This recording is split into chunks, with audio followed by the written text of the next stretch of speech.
Hello students, 20 जनवरी 2021 का current affairs का ये लेक्चर आप लोग देख रहे हैं। गाइज मैं आपको बता दूं कि ये लेक्चर का पार्ट 2 है। पार्ट 1 ऑलरेडी मॉर्निंग में अपलोड किया जा चुका है। अगर आपने पार्ट 1 नहीं देखा है 20 जनवरी 2021 लेक्चर का, तो पहले पार्ट 1 देखिएगा, उसके बाद फिर इस लेक्चर को कंटिन्यू कीजिएगा। पार्ट 1 के अंदर अपन ने पेपर 1 के पूरे टॉपिक्स डिस्कस कर लिए थे, पेपर 2 के टॉपिक्स डिस्कस कर लिए थे, पेपर 3 के अपन ने 2 टॉपिक्स डिस्कस किए थे। अभी अपन ये 4 टॉपिक जो है वो यहां पर देखने वाले हैं, राइट, जो अपन ने डिस्कस नहीं किए थे। गाइज यहां पर बात करेंगे सक्षम के बारे में। सक्षम क्या है गाइज? संरक्षण क्षमता महोत्सव 2021। सक्षम सक्षम के बारे में बात करेंगे। 1 महीने का ये कैंपेन हम लोग को नजर आ रहा है उन उपभोक्ताओं के लिए, उन कंज्यूमर्स के लिए जो फॉसिल फ्यूल्स का कंजम्पशन करते हैं। फॉसिल फ्यूल्स का कंजम्पशन कौन करते हैं? हम लोग करते हैं डे टू डे लाइफ में। गाड़ी चलाते हैं ना, हम लोग अपनी गाड़ी चलाते हैं, गाड़ी में पेट्रोल डलता है। पेट्रोल क्या है? ये फॉसिल फ्यूल्स है, राइट। तो ये हम लोग को देखने को मिलता है और इसी पर ही एक हम लोग को कैंपेन नजर आ रहा है जिसका नाम है सक्षम। याद रखिएगा, जो कंज्यूमर फॉसिल फ्यूल्स का उपयोग कर रहे हैं उनके बीच में अवेयरनेस क्रिएट करने के लिए ये 1 महीने का कैंपेन लॉन्च किया गया है रिसेंटली। सक्षम किसके द्वारा लॉन्च किया गया है ये campaign? Ministry of petroleum and natural gas के अंडर आती है PCRA, petroleum conservation research organisation, इसके द्वारा ये लॉन्च किया गया है। ये कैंपेन क्या हाईलाइट करेगा कि बढ़ता हुआ कार्बन जो है वो एनवायरमेंट के लिए और हेल्थ के लिए कितना खतरनाक है, उसके बारे में ये जानकारी देगा, राइट। लोगों के बीच में जानकारी दी जाएगी, कंज्यूमर्स को कन्विंस किया जाएगा कि कंज्यूमर क्लीनर फ्यूल्स की तरफ शिफ्ट हो, राइट, कि क्लीनर फ्यूल्स का वो ज्यादा से ज्यादा उपयोग करें, जैसे कि इलेक्ट्रिक गाड़ियों का उपयोग करें, राइट, पब्लिक व्हीकल का उपयोग करें रेदर देन इंडिविजुअल व्हीकल की जगह, क्योंकि पब्लिक व्हीकल का उपयोग करेंगे तो कंपैरेटिवली कम फॉसिल फ्यूल जो है वो जलेगा और कंपैरेटिवली एनवायरमेंट भी कम पल्यूट होगा। तो इस प्रकार की अवेयरनेस क्रिएट की जा रही है, कन्विंस किया जा रहा है लोगों को, राइट, सक्षम कैंपेन के थ्रू। ध्यान में रखना है आप लोगों को। बिहेवियरियल चेंज पर फोकस किया जा रहा है कि लोग अपने बिहेवियर को चेंज करें, लोग बाग जो है वो एनवायरमेंट की तरफ, हेल्थ की तरफ जो है वो सोचे, कार्बन डाइऑक्साइड के एमिशन को कम करने की तरफ सोचें और वो अपना इन्वेस्टमेंट क्लीनर फ्यूल की तरफ करें, राइट। तो ये चीज यहां पर बताई जा रही है। ये कैंपेन जो है वो अवेयरनेस क्रिएट कर रहा है। हमारे ऑनरेबल प्राइम मिनिस्टर ने रिसेंटली मेंशन किए हैं 7 की ड्राइवर्स, तो उन्हीं से रिलेटेड अवेयरनेस क्रिएट कर रहा है। और ये जो 7 की ड्राइवर्स हैं ये हमारी कंट्री को क्लीनर एनर्जी की तरफ लेकर जाएंगे कि हम लोग जो है वो कन्वेंशनल सोर्स ऑफ एनर्जी का उपयोग करके रिन्यूएबल सोर्स ऑफ एनर्जी का उपयोग करेंगे, ग्रीन एनर्जी का, क्लीन एनर्जी का उपयोग करेंगे। और हमारे ऑनरेबल प्राइम मिनिस्टर ने किन 7 चीजों के बारे में बात करी है कि हमें हमारी कंट्री को गैस बेस्ड इकोनॉमी बनाना है, क्लीनर फॉसिल फ्यूल्स का अपन उपयोग करें, ग्रेटर हम लोग डोमेस्टिक सोर्स के ऊपर रिलाय करें। जैसे कि पेट्रोल हम लोग, जो पेट्रोल डीजल है वो हम लोग इंपोर्ट कराते हैं ना, इंपोर्ट कराते हैं क्रूड ऑयल को, राइट, बाहर दूसरी कंट्री से हम लोग को देखने को मिलता है, हम लोग को इंपोर्ट कराना होता है। बट अगर हम अपनी कंट्री के अंदर बायोगैस बनाएंगे, बायोगैस कैसे बनती है तो अपन ने बात करी थी अभी कि खेतों में जो किसान स्टबल बर्निंग जो होती है ना, खेतों में किसान अपने जो जैसे ही क्रॉप का कल्टीवेशन होता है, हार्वेस्टिंग होती है, उसके बाद हमें देखने को मिलता है कि खेतों में जो भूसा बच जाता है किसान उस भूसे को जला देते हैं। तो रेदर देन किसान उस भूसे को जलाएं, उस भूसे को कलेक्ट करके हम जो है वो उसका फॉसिल फ्यूल क्रिएट कर, फॉसिल फ्यूल नहीं कहेंगे अपन, बायोगैस उससे क्रिएट कर सकते हैं, राइट, जो कि अल्टीमेटली एनर्जी का काम करेगा, पावर का काम करेगा। तो ये वाली चीज बताई जा रही है। और किसान जब स्टबल बर्निंग नहीं करेंगे तो ऑटोमेटिकली एनवायरमेंट में पोल्यूशन तो डायरेक्टली जाएगा नहीं जाएगा, बल्कि इनडायरेक्टली भी नहीं जाएगा, क्योंकि उस पर्टिकुलर स्टबल से, उस कचरे से हम लोग बायोगैस जो है वो क्रिएट कर लेंगे। समझ रहे हो बातों को? तो ये चीज पर मेनली फोकस किया गया है। हमें अपने रिन्यूएबल एनर्जी के टारगेट्स को अचीव करना है। मेरा आपसे क्वेश्चन है, नीचे कमेंट बॉक्स में लिखकर बताइए, आपको टारगेट्स तो हर प्रकार के रटे रहने चाहिए कि हमारे रिन्यूएबल एनर्जी के क्या टारगेट्स हैं, राइट। टारगेट्स नीचे कमेंट बॉक्स में लिखकर बताइए, पता होना चाहिए आपको पूरे टारगेट्स के बारे में। इसके अलावा हम लोग इलेक्ट्रिक व्हीकल्स का ज्यादा से ज्यादा उपयोग करें, ऐसा हमारे ऑनरेबल प्राइम मिनिस्टर ने बताया, डीकार्बोनाइज मोबिलिटी के लिए कि हम लोग कार्बन डाइऑक्साइड के एमिशन को कम से कम करें, क्लीनर फ्यूल का उपयोग ज्यादा से ज्यादा बढ़ाया जाए, जैसे कि हाइड्रोजन का उपयोग बढ़ाया जाए, डिजिटल इनोवेशन लाया जाए सभी एनर्जी सिस्टम्स में।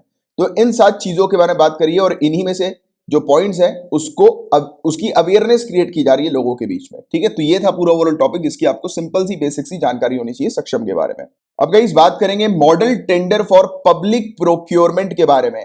इसका ड्राफ्ट हमें देखने को मिल रहा है जिसको फाइनेंस मिनिस्ट्री के द्वारा तैयार किया गया। और मैंने आपको हमेशा बोला है ड्राफ्ट वाली चीज अपने लिए काम की नहीं होती है, क्योंकि वो टेम्पररी नेचर की होती है, उसमें चेंजेस लाने की संभावनाएं होती हैं।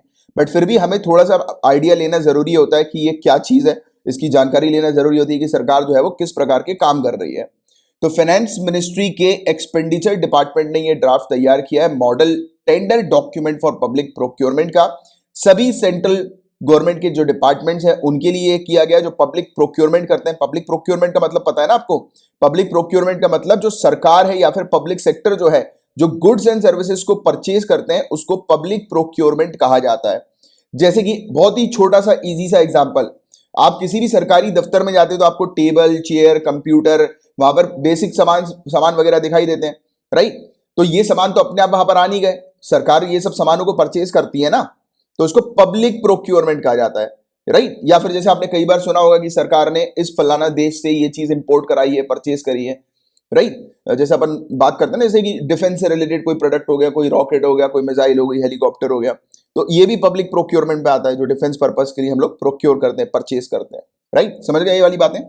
तो जितनी भी सेंट्रल गवर्नमेंट के जो डिपार्टमेंट है जो पब्लिक प्रोक्योरमेंट में इन्वॉल्व हैं, तो उनके लिए ये ड्राफ्ट तैयार किया गया है। ये ड्राफ्ट के अंदर क्या मेंशन किया गया है कि इस पर्टिकुलर यानी कि पब्लिक प्रोक्योरमेंट का जो डॉक्यूमेंट हम लोग को देखने को मिलता है, तो उसमें जो भी क्लॉजेज हैं, जो भी प्रोविजंस हैं, उसकी लैंग्वेज को स्टैंडर्डाइज किया जा रहा है।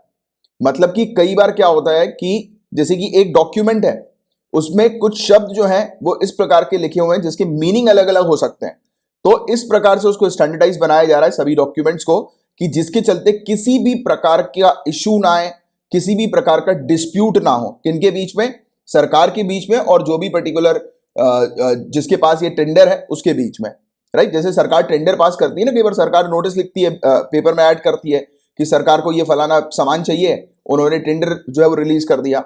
अब जो भी व्यक्ति उस सामान में डील करते हैं, राइट, कंपनी वाले हो गए, होलसेलर्स हो गए, राइट, तो जो भी उस सामान में डील करते हैं वो क्या करते हैं, वो एप्लीकेशन फाइल कर देते हैं कि उनको डील चाहिए सरकार की है, क्योंकि एक साथ सरकार करोड़ों का सामान जो है वो परचेज करती है, तो वो जो भी सप्लायर वगैरह जो होता है उसके लिए फायदेमंद डील हो जाती है।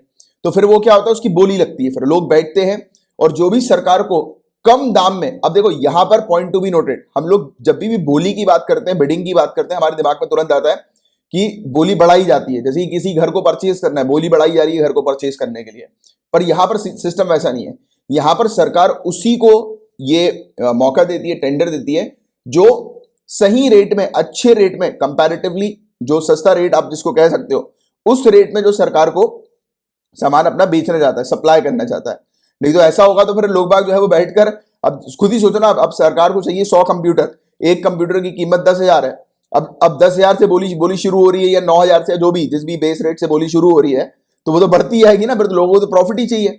तो इस प्रकार की बोली में क्या होता है, यहां पर बिडिंग में क्या होता है कि जो भी बेस्ट रेट में सरकार को सर्विस अपनी प्रोवाइड कराता है या सामान वगैरह अपना प्रोवाइड कराता है, उसको फाइनलाइज कर लिया जाता है और उससे डील कंडक्ट की जाती है। तो ये सिनेरियो होता है इस बोली सिस्टम का, राइट? तो ये वाली चीज भी आइडिया होना चाहिए इसके बारे में, हालांकि आपको होगा जानकारी, बेसिक सी चीज है, बट फिर भी कभी कभी कुछ कुछ बेसिक चीज अपने ऊपर से चली जाती है, अपन उस पर ध्यान नहीं देते हैं। तो हर एक चीज को अपन को हाईलाइट करते हुए चलना है, अंडरस्टैंडिंग द पॉइंट।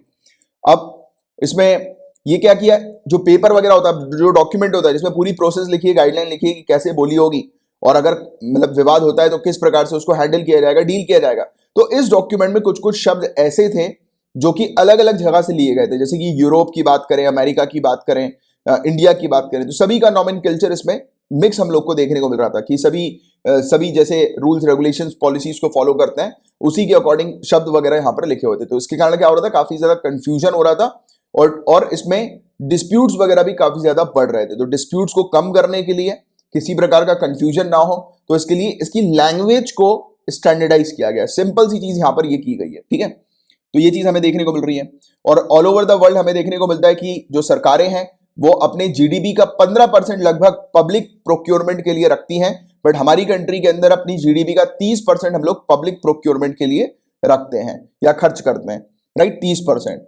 और सेंट्रल गवर्नमेंट जो है ये खर्च करती है, और कोई भी स्टैंडर्डाइज नॉमेनक्लेचर हमारे पास यहाँ पर मौजूद नहीं है पब्लिक प्रोक्योरमेंट के लिए, तो इसलिए लैंग्वेजेस वगैरह को स्टैंडर्डाइज किया गया है, राइट? स्टैंडर्ड बिडिंग डॉक्यूमेंट के अंदर यहां पर जो ड्यूअलिटी है उसको हटाया जा रहा है, यानी कि एक शब्द जो है वो जिसके दो दो मीनिंग हम लोग को देखने को मिल सकते हैं, एक ही प्रकार के जो शब्द हैं उनको हटाया जा रहा है, राइट? इसमें टेंडर जो है उसका मतलब होगा टेंडर डॉक्यूमेंट और प्रोसेस, राइट?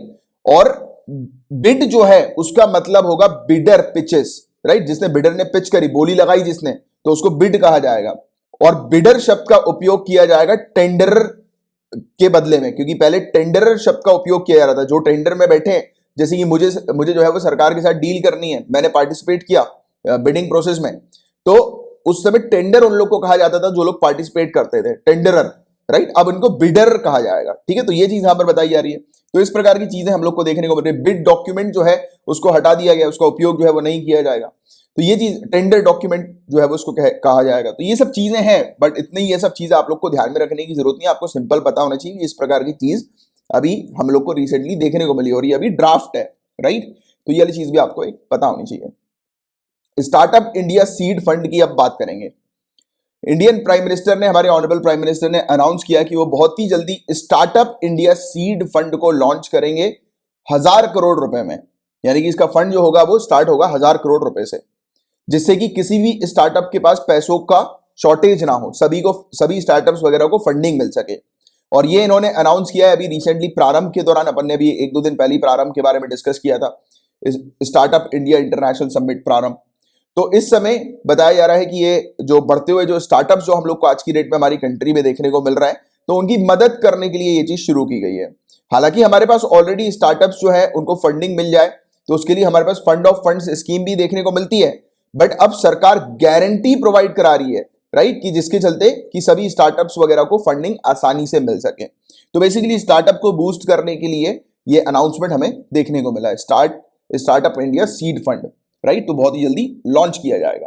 गाइस अब बात करेंगे आयरन ओर पॉलिसी 2021 के बारे में। तो मिनिस्ट्री ऑफ रेलवेज ने अप्रूव करी है नई आयरन ओर पॉलिसी को। और ये जो आयरन ओर पॉलिसी है, ये आयरन ओर के रेक्स के एलोकेशन और ट्रांसपोर्टेशन से रिलेटेड है।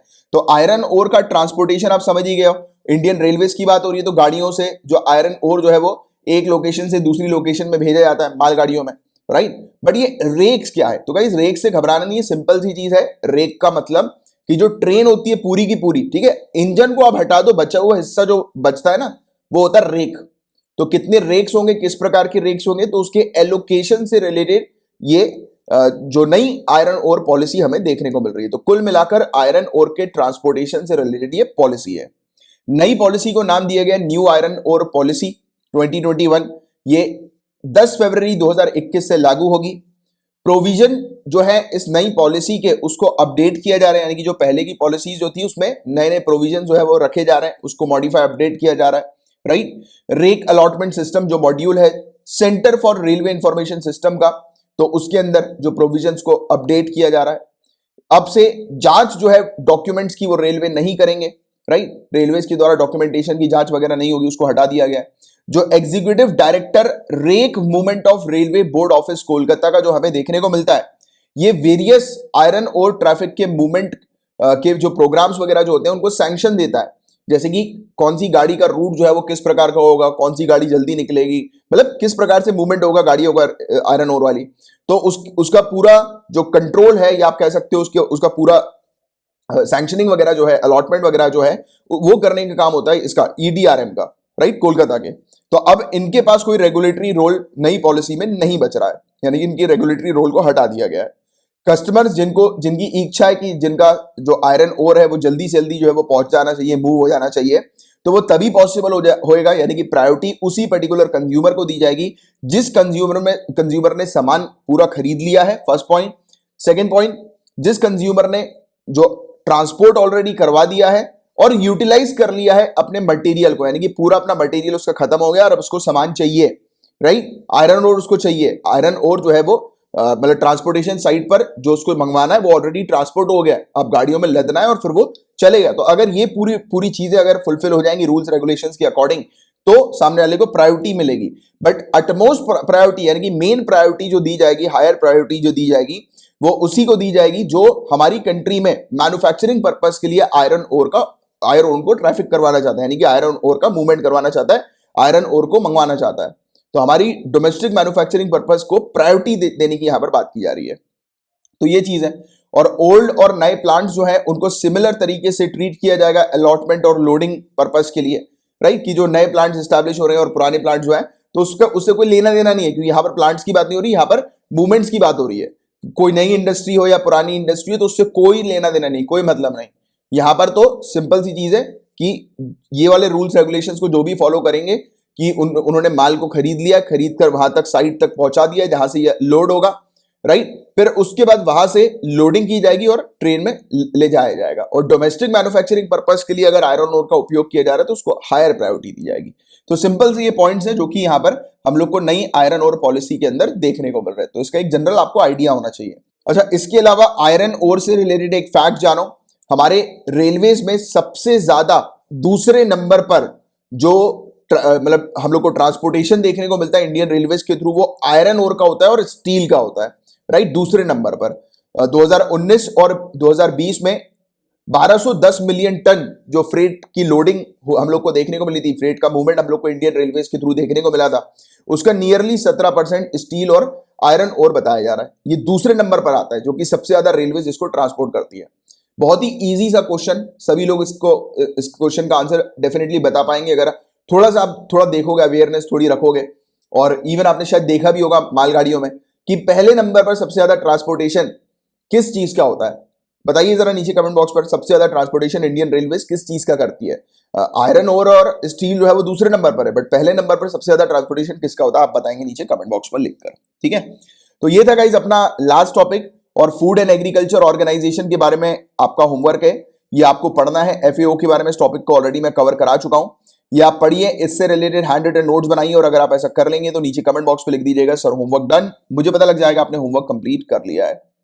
इसके अलावा पीडीएफ पेड पैकेज की फैसिलिटी भी अवेलेबल है, इसको आप चाहें तो ज्वाइन कर सकते हैं। इसकी फीस बहुत ही कम है, मात्र 100 रुपीज पूरे महीने की फीस है, जिसमें आपको डेली लेक्चर्स की पीडीएफ दी जाती है, आपको हैंडआउट नोट्स प्रोवाइड किए जाते हैं, वीकली कंपाइलेशन आपको प्रोवाइड किया जाता है पीडीएफ का रिवीजन के लिए, आपको मंथली मैगजीन प्रोवाइड की जाती है। इतना सब कुछ मात्र 100 रुपीज पर मंथ की फीस में। एक ऑफर भी है, इस ऑफर को आप चाहें तो अवेल कर सकते हैं। आप पढ़ लीजिए इस ऑफर के बारे में, पेड पैकेज को कैसे ज्वाइन करना है, तो पूरी इंफॉर्मेशन यहां पर दी गई है, इसको आप एक बार रीड कर लीजिए।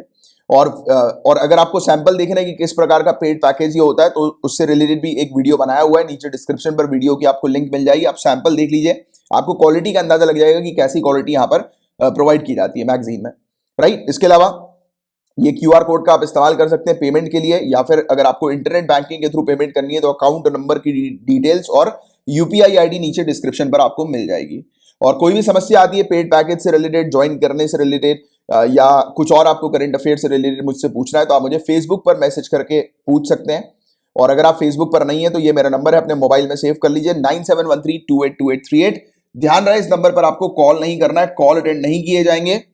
आप एसएमएस के थ्रू या टेलीग्राम पर मैसेज करके मुझसे कांटेक्ट कर सकते हैं, मेरा रिप्लाई आपके पास विद इन 24 आवर्स आ जाएगा। और अगर आप टेलीग्राम पर हैं तो अपना एक चैनल भी है टेलीग्राम का और एक डिस्कशन ग्रुप भी है जिसको आप ज्वाइन कर सकते हैं। तो चलिए अब अपन मिलेंगे कल के लेक्चर में, तब तक के लिए bye bye, take care, have a great day ahead, Tata.